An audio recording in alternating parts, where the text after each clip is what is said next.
CTV News at 6 with Joe Perkins. Good evening and welcome to this Boxing Day edition of CTV News. Well, the presents are open, the house is a mess, and all there is to eat are leftovers. For many, that's today's reality. But none of that matters because today is the day after Christmas, a day reserved for one thing and one thing only: shopping. Coast to coast, Canadians took full advantage of Boxing Day today, packing the malls, hunting out the best deals money can buy. It's the one day of year where you enter stores at your own risk. I haven't seen this for a long, long time. It's a gong show. At Mayfair Mall, parents hold their little ones close. By early morning, lineups are growing out the door. Across town at Future Shop, this isn't your typical Wednesday. This is as hot as it gets. Pretty exciting times. All hands on deck today. It's the pinnacle of shopping. Stores know it too and prepare, offering some of the best deals of the year. There's no better day than Boxing Day, and that's why you come down and you fight the crowd. But if you're up at 5 a.m., you don't need to fight. Waiting for a big screen TV. Good deals? Oh yeah, of course. Before the sun comes up, shoppers in Vancouver take their spot. Inside, stores across the province are ready. Literally, we hire seasonal staff, so almost a good third of my staff is brought on just to help out for Christmas and for Boxing Day. So days like this. The hottest items, TVs and laptops, but the shopping lists don't stop there. iPhones and computer and LED TV. As busy as it is, there are those who have seen worse. We just actually got back from Hawaii, where they had Black Friday. A day Americans regard as the beginning of the Christmas season. The videos are chaotic. Please slow down! People are gonna get hurt! A new survey from the Bank of Montreal suggests 62% of Canadians plan to shop today, many calling it Canada's Black Friday. And with videos like this, many Canadian retailers are embracing the comparison, crossing their fingers for customers, hoping Canada's biggest shopping day lives up to its name. And by all indications, That's a little bit busy, eh? it has. Well, once the Boxing Day shopping is done, all that's left for many to do is get home. Tomorrow may be billed as one of the busiest travel days of the year, but that doesn't mean getting around the last couple of days has been easy. The problems began yesterday on the Malahat. A Christmas snowfall made the highway a complete mess. The roads were covered in snow and ice, resulting in several accidents. 8 people were sent to hospital in total. Emergency crews spent the better part of the day pulling cars out of the ditches. The road was closed for about an hour. They're piled up along the side of the road, but What would you say to people? stay home. You got to have good tires. You got to have a 4x4. Otherwise, you're a hazard. At the time, at 1:30, there was, in places, 1.5 inches of solid ice on the roadway because the plows couldn't run. Conditions did not get any better throughout the day. Drive BC reported heavy snowfall and limited visibility in the afternoon. In the evening, drivers were being warned of slushy sections between Goldstream Park and Lake Cowichan. We passed no less than 10 vehicles stuck that could not gain traction, could not make the hill, that were impeding traffic, interfering with snow removal and the snowplows because they've got poor all-season tires, don't have winters, and don't have chains.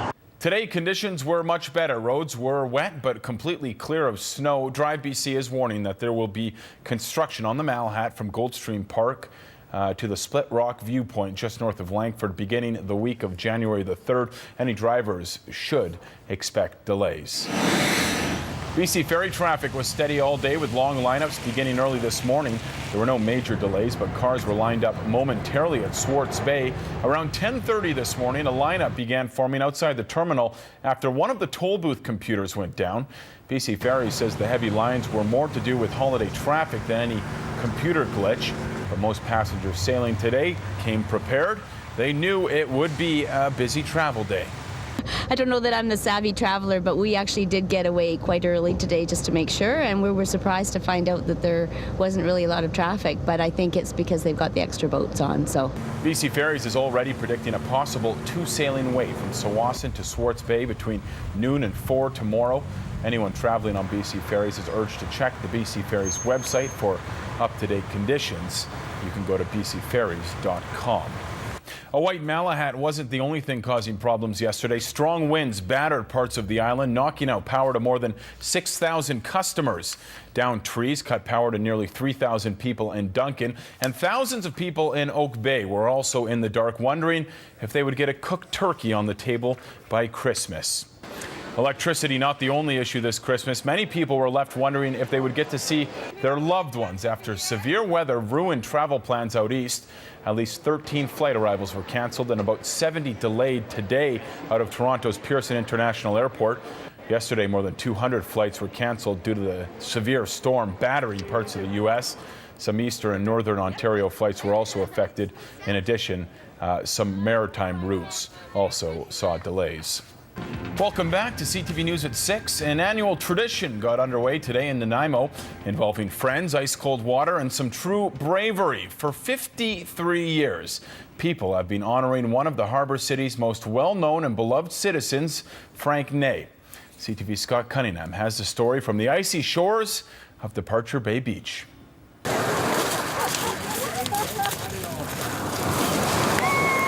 Putting fuel on the fire is necessary today.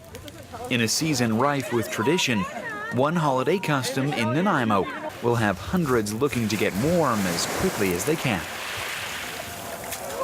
Why do you come back? I don't know. There's something that draws me. Is it addicting? Definitely. I think it's just a great way to either finish off the year or start the new year right.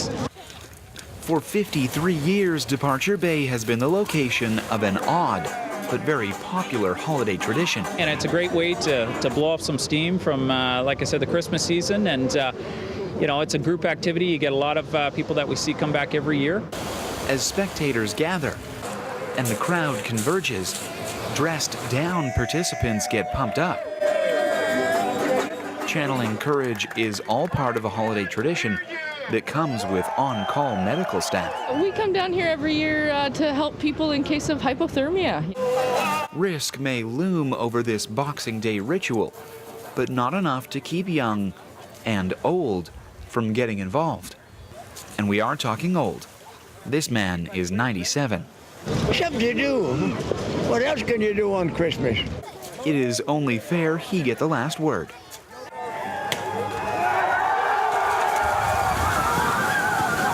A Harbour City tradition lives on. An icy custom few can explain, but one most love enough to take the plunge year after year. Scott Cunningham, CTV News, Nanaimo. Thank you, Scott. If you've ever been to Ottawa, this may look a little familiar. The Frank Crane Arena opened its doors today, transformed into its own Rideau Canal. For $1 loonie, you're invited out for a skate. All helmet and skate rentals are free. In the winter, a section of the famous canal freezes over, becoming the world's largest skating rink. Winter Wonderland is just a great opportunity for us to extend an invitation to the community. We get them to come out. The sessions are either completely sponsored or partially sponsored by local businesses, and it means that everybody can come out for $1. They get rentals, helmets, and admission all included for a single loonie, and it's just a really, really neat opportunity to have folks skate as a family. The rink will be open until the 30th. For skate times, you can go to nanaimo.ca. A BC Transit bus driver is recovering from injuries tonight after being assaulted by a passenger. It happened just after 10 this morning near Uptown Mall. The driver was lowering the ramp to help a passenger with mobility needs get on the bus when a 21-year-old man on the bus trying to get off became frustrated. The driver asked the passenger to exit off the back, but the passenger refused, pushing his way through the front. When the driver stopped him, the 21-year-old punched the driver multiple times, including in the face. BC Transit's most grateful to the Good Samaritans and the people that were standing by that restrained this man until Saanich Police could come and arrest him. And at this time, the police will take over the investigation, but certainly our transit operator is being offered defusing by our peer-to-peer program, and he also will be questioned by police. The driver was taken to hospital with non-life-threatening injuries. The 21-year-old was arrested at the scene. BC Transit is gearing up for another busy New Year's Eve. Once again this year, buses will be running for free after 6 p.m. on the 31st. Also, late night service will be in effect on routes number 4, 6, and 14. BC Transit also wants to remind passengers that Sunday service levels will be in effect on New Year's Day.